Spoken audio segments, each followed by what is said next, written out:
Komisi Pemberantasan Korupsi melakukan penggeledahan di kediaman mantan Gubernur Jawa Barat Ridwan Kamil di kawasan Cium Belait, Bandung pada Senin 10 Maret 2025.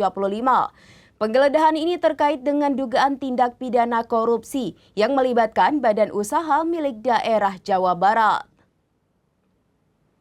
Penggeledahan ini terkait dengan dugaan tindak pidana korupsi yang melibatkan bank milik badan usaha milik daerah atau BUMD Jawa Barat.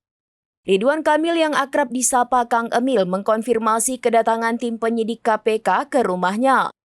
Ia menyatakan bahwa para penyidik telah menunjukkan surat tugas resmi dan ia beserta keluarga bersikap kooperatif selama proses penggeledahan berlangsung. Kang Emil menegaskan bahwa ia dan keluarganya mendukung penuh upaya KPK dalam memberantas korupsi. Ia juga meminta awak media untuk menunggu pengumuman resmi dari KPK terkait hasil penggeledahan tersebut. Selain kediaman Ridwan Kamil, KPK juga melakukan penggeledahan di beberapa lokasi lain di Bandung. Juru bicara KPK Tessa Mahardika Sugiarto belum dapat memberikan informasi rinci mengenai lokasi-lokasi tersebut karena proses penggeledahan masih berlangsung.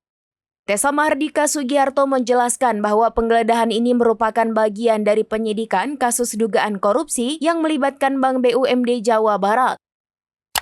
Penggeledahan yang dilakukan KPK ini menunjukkan komitmen lembaga anti rasuah dalam memberantas korupsi di Indonesia. Masyarakat pun menantikan perkembangan lebih lanjut dari kasus ini.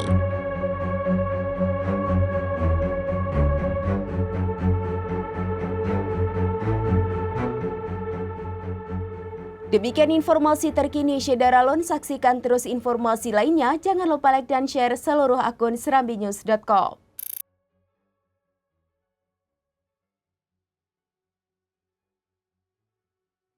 Download Tribun X sekarang, menghadirkan lokal menjadi Indonesia.